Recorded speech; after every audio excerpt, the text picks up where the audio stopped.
ఇక తెలంగాణలో ఒకే రోజు 3 కీలక పరిణామాలు చోటు చేసుకున్నాయి. 3 కేసుల్లో కీలక అప్డేట్ వచ్చింది. ఫోన్ ట్యాపింగ్ కేసులో పోలీసులు ఛార్జ్షీట్ దాఖలు చేశారు. గొర్రెల స్కామ్ కేసుపై కూడా విచారణ వేగవంతం చేసింది. అటు విద్యుత్ కొనుగోళ్లలో అక్రమాలు జరిగాయంటూ మాజీ సీఎం కేసీఆర్ కు కమిషన్ నోటీసులు జారీ చేసింది. ఫోన్ ట్యాపింగ్ కేసులో పోలీసులు ఛార్జ్షీట్ దాఖలు చేశారు.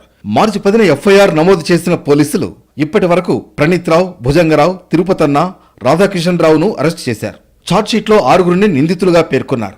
మరోవైపు అడిషనల్ ఎస్పీలు భుజంగరావు, తిరుపతన్న నాంపల్లి కోర్టులో బెయిల్ పిటిషన్ దాఖలు చేశారు.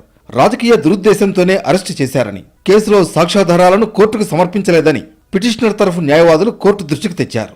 ఛార్జ్షీట్ దాఖలు చేసినప్పటికీ ఇంకా విచారించాల్సి ఉన్నందున నిందితులకు బెయిల్ మంజూరు చేయొద్దని పబ్లిక్ ప్రాసిక్యూటర్ కోర్టును కోరారు. బెయిల్ పిటిషన్లపై వాదనలు పూర్తి కావడంతో బుధవారం తీర్పు వెల్లడించనున్నట్లు నాంపల్లి కోర్టు స్పష్టం చేసింది.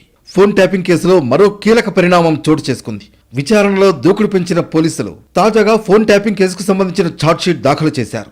ఫోన్ ట్యాపింగ్ వ్యవహారంపై మార్చి 10న ఎఫ్ఐఆర్ నమోదు చేసిన పోలీసులు 4గురిని అరెస్టు చేశారు. మరో 6గురిని నిందితులుగా చేర్చారు. తాజాగా కోర్టులో దాఖలు చేసిన ఛార్జ్షీట్లో ఈ విషయాలను పేర్కొన్నారు. కాగా గత బీఆర్ఎస్ ప్రభుత్వ హయాంలో పలువురు ప్రతిపక్ష నేతలు, సినీ ప్రముఖులు, రియల్టర్లు, వ్యాపారస్తుల ఫోన్లు ట్యాపింగ్ జరిగినట్లు వెలుగులోకి రావడంతో ఈ ఇష్యూని కాంగ్రెస్ ప్రభుత్వం సీరియస్ గా తీసుకుంది. ఈ మేరకు ఫోన్ ట్యాపింగ్ వ్యవహారంపై పోలీసులు కేసు నమోదు చేసి దర్యాప్తు చేపట్టారు. ఈ కేసులో అరెస్ట్ అయిన అధికారులు బీఆర్ఎస్ ప్రభుత్వంలోని సుప్రీం ఆదేశాలతోనే ఫోన్ ట్యాపింగ్ చేసినట్లు చెప్పడంతో ఈ కేసుపై తీవ్ర ఉత్కంఠ నెలకొంది. బీఆర్ఎస్ సర్కార్ హయాంలో జరిగిన గొర్రెల స్కామ్ కేసులో ఏసీబీ విచారణను వేగవంతం చేసింది. పశుసంవర్ధక శాఖ మాజీ ఎండీ రామచంద్ర నాయక్, మాజీ మంత్రి తలసాని శ్రీనివాస్ యాదవ్, మాజీ ఓఎస్డీ కళ్యాణ్ను ఏసీబీ అధికారులు కస్టడీలో 2వ రోజు విచారిస్తున్నారు. గొర్రెల పంపిణీ పథకం యూనిట్ కాస్ట్ పెంపు, దళారుల ప్రమేయంపై విచారణ చేపట్టారు. 2వ రోజు కస్టడీలో రాజకీయ నాయకుల పాత్రపై ప్రశ్నిస్తున్నట్లు సమాచారం. అలాగే కళ్యాణ్ ఫైల్స్ తరలింపు, కాల్చివేతపై ఆరా తీస్తున్నట్లు తెలుస్తోంది. కాగా గొర్రెల స్కామ్ కేసులో కీలక నిందితులుగా ఉన్న రామచందర్, కళ్యాణ్లను 3 రోజుల పాటు కస్టడీలోకి తీసుకున్న ఏసీబీ మొదటి రోజు విచారణలో గొర్రెల యూనిట్స్ పంపిణీలో అవకతవకలపై ఆరా తీసింది. 2వ రోజు విచారణలో రాజకీయ నాయకుల పాత్రపై దృష్టి సారించడంతో నిందితులు చెప్పే సమాచారంతో ఈ కేసులో ఎలాంటి ట్విస్టులు నమోదు కాబోతున్నాయనేది ఆసక్తిగా మారింది.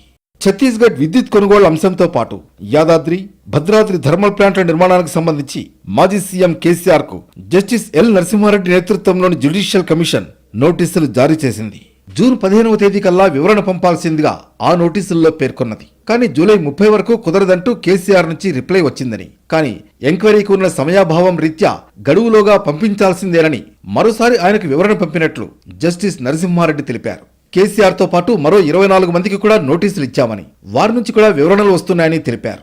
యాదాద్రి, భద్రాద్రి థర్మల్ ప్లాంట్ల నిర్మాణానికి సంబంధించి టెండర్ ప్రాసెస్ ను అవలంబించకుండానే ఫైనల్ చేశారనే ప్రాథమిక నిర్ధారణ జరగడంతో కాంట్రాక్ట్ కు సంబంధించి BHEL అప్పటి ఇప్పటి CMDలతోనూ కమిషన్ ఇంటరాక్ట్ అయినట్లు జస్టిస్ నరసింహారెడ్డి తెలిపారు. ఏ పద్ధతిలో కాంట్రాక్ట్ ఇచ్చారో వారి నుంచి వివరణ తీసుకున్నామన్నారు.